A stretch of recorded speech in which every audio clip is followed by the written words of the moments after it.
guys, Lucas Sucker here. Today, this is a how to beat Vanquish Soul Canine video. This is probably one of the most anticipated decks of the format. Let's look at all of its weaknesses and what it really plays through.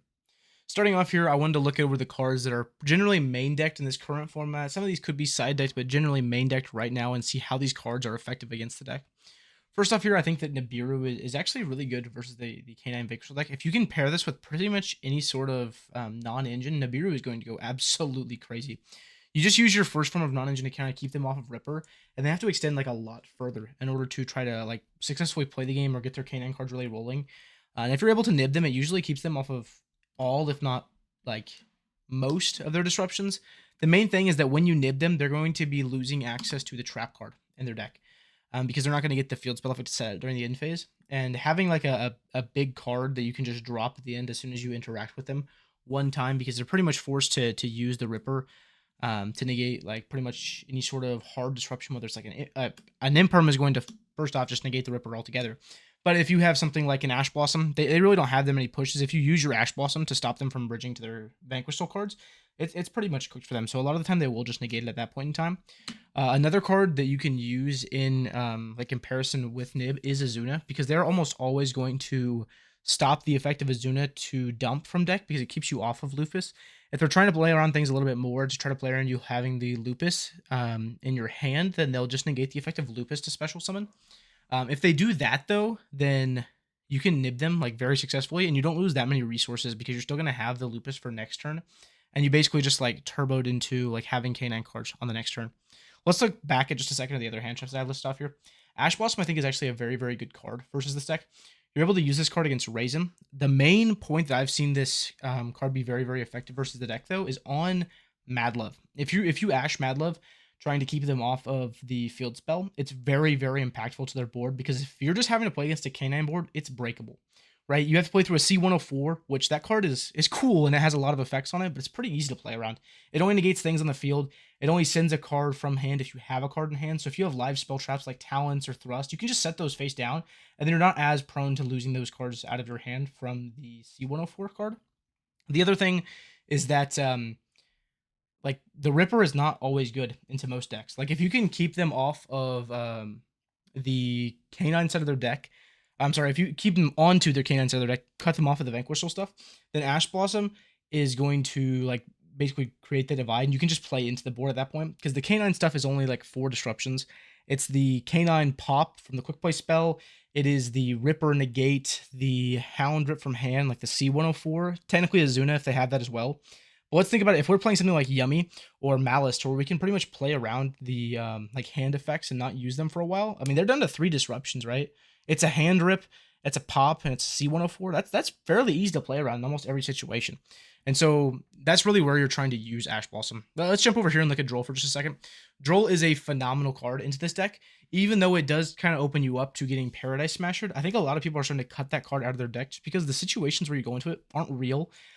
Coming into the TCG, I knew that card wasn't going to be as popular as it was over the OCG, just because it's a little bit of a different format, right? We don't have a floodgate like Maxi that can be used at any point in time where we have to have a turbo backup plan in case all things go wrong. If you get Fuwalos, you go for a board that plays around Fuwalos. You don't try to overextend into a Paradise Smash and lose to other things, you know. And so over here, I think that card is going to see less and less play, and Droll in that situation is always going to detriment this board. Droll plus another hand trap is going to detriment it even more. So if you have Droll plus an Ash Blossom, you Ash Blossom to keep them off of their Vanquish Soul stuff, then you Droll them, and now their canine stuff's already weakened. It's really good pairing things like that. Going back for just a second, again, I know we're jumping around here, but we're going to look at Azuna for just a second. Azuna is crazy into this deck. One situation that's going to come up a lot is when they start with their canine cards, they're going to put like a Jokel and like a, I don't know, a level 5, let's just say a Jiaolong, right, on the field. When they do that, the correct thing to do a lot of time is just special the Azuna. Azuna send Lupus, summon back the Lupus, and then you can use the Lupus right there just to make a Nash Knight. You're not required to technically use the Nash Knight right then. You can always hold it for the Ripper, but it puts them in a really awkward situation. Just having that Nash Knight that they have to play around the entire time, and it's not like they have an easy way to remove it since he can't be targeted. Moving on, we have Pirellia as well as Fuwalos. I think both of these cards are fantastic into the deck. Once again, that's going to open you up to the chance of you getting Paradise Smashed, but that card is not real. There's also like a 6% chance you just lose if you activate the card. Or I think it's 3% you lose, 6% you tie, something like that. Either way, there is almost a 10% chance that you summon the card and you do nothing. Even if you have the extra material under there, it's 10% chance, 9% chance that you are not doing anything with your card. Playing a lot of money matches, tournaments, this format already, I have seen the line of where I could turbo into a Paradise Smasher. I'll be a little bit risky while doing it, but I'll get to resolve its effect. But there's a 10% chance I lose, you know? I think if I go for the other line, there's like a 95% chance I win the game just because I'm going to play around certain things and my board's going to have so many disruptions. As long as I don't play wrong, I think I'm going to win more than the chances that I miss on this Paradise Smasher. And so I am going to go for the board that plays around the Paradise Smasher missing, as well as the chance that they have other hand traps that just punish the Paradise Smasher. Looking on, we have Droplet. Droplet is a card that's really, really good into the K9 Vanquish deck because if you're able to Droplet their board, I mean, obviously it's going to do a big impact to their board, but Droplet is really good at going first into that deck because the main way this deck wins for going second is opening Azuna, Holy Sue, or some broken hand trap like Fuwalos, right? Those are the only ways the deck really wins going second. It has too many issues. This deck, I really don't think will be the top of the meta like everyone thought, or like I thought eventually at the start of the format would be, just because it has so many terrible draws in it. 3 Jiaolongs in your deck, 3 Borgers, Caesar, maybe 2. Those cards are just not good to draw unless you draw them in combination with other things. And the things that you have to draw are just so specific that the combinations of them just really don't line up. I'm not a big fan of this deck. And Droplet counters are very, very well when going first and while going second. Then we have things like Talents and Thrust. These cards kind of do the same thing of being able to counter deck when going first and second. If they start off with Special Summon Holy Sue and they use the effect of Holy Sue to try to, I don't know, steal your monster, you're totally fine with that. If you can then Thrust go into Talents, or Thrust go into like an Obedience School, Thrust go into a Foolish Burial, Thrust go into any engine card in the game, you're able to go into that if you need to. Or if you already have an extender, you just go Talents, look at their hand, and then from there it's like a super simplified game state. You just focus on clearing their Holy Sue, because if they lost a card from their hand, you're able to basically decide the attributes they have and what you need to play around, and you're able to clear off the Holy Sue. It's just a really cooked game state for them. One other thing I wanted to mention with Ash really fast, going back again, Ash is really good into this deck for going first specifically. I will say it does turn on Azuna, but most decks are going to turn on Azuna anyways. This counters Azuna. If you do already play into Azuna and they activate the effect to dump, you can Ash it there. It does play into them having Lupus in their hand, but 11% chance. I'll take that gamble most of the time anyways.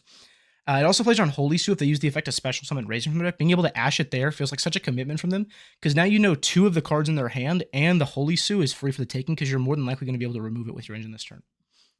And then we have the 2 Dominus traps.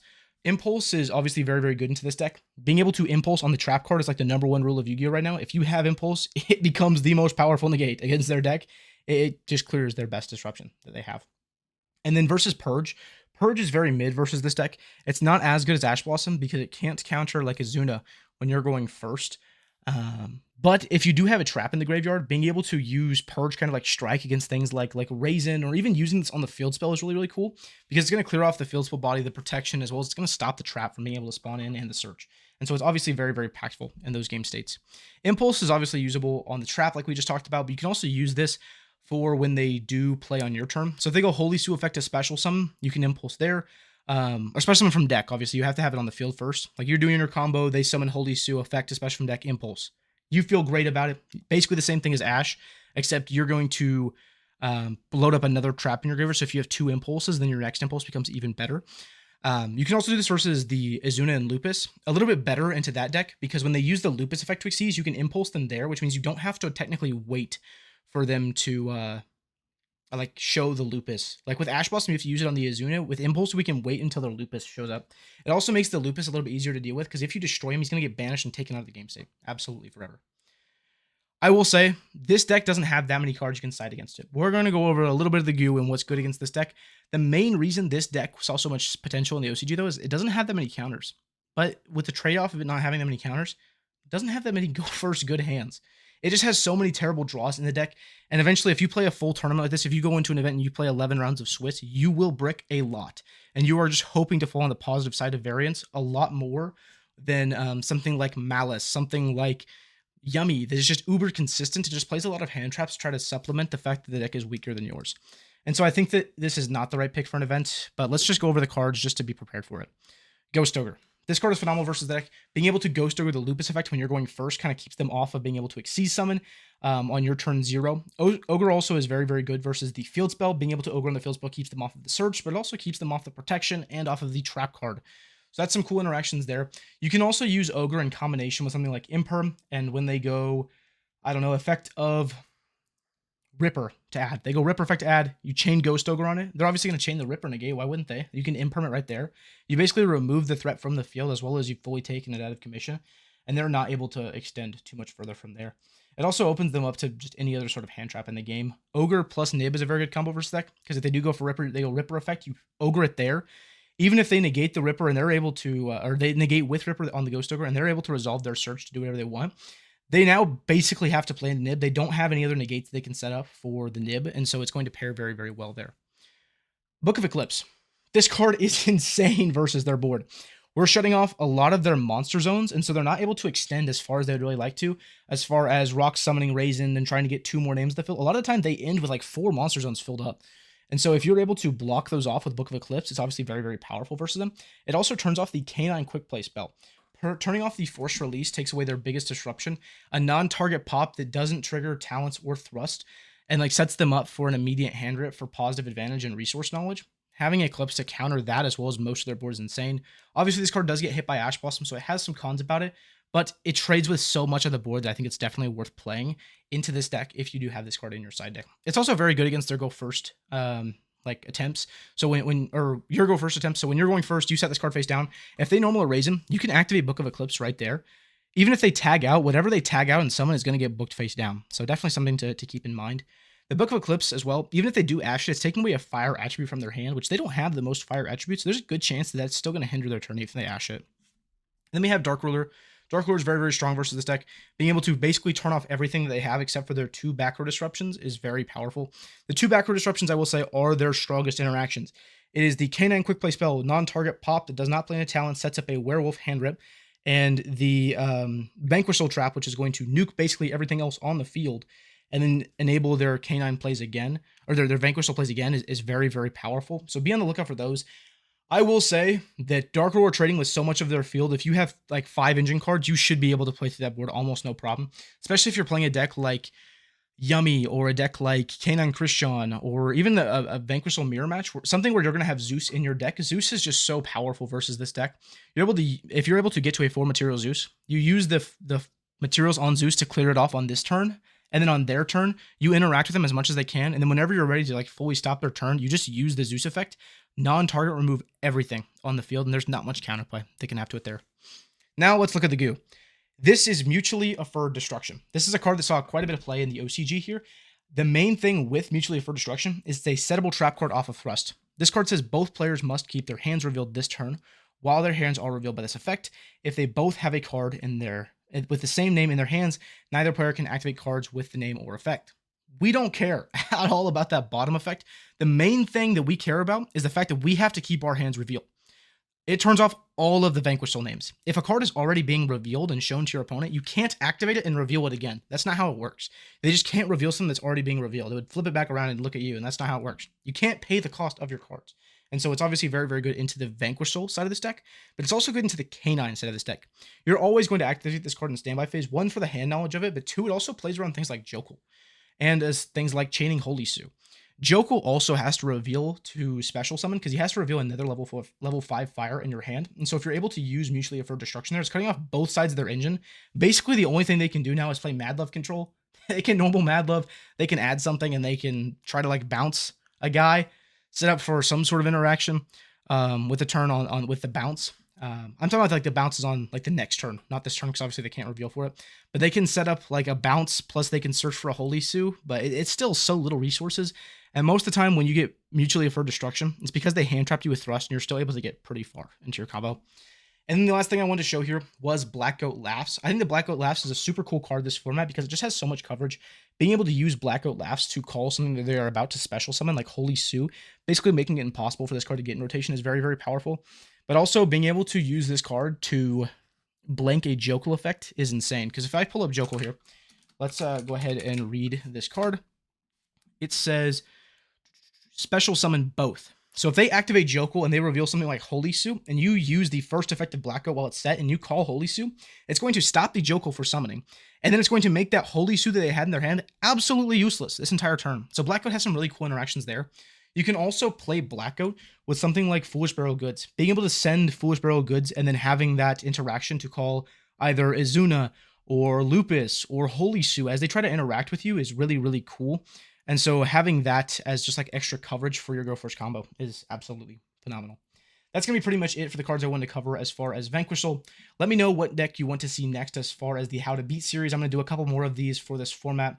Either way, if you guys have not checked out the spreadsheet, check out the spreadsheet in the description box down below. It shows you all of these cool things beforehand, as well as it kind of takes every combo and kind of precises it down.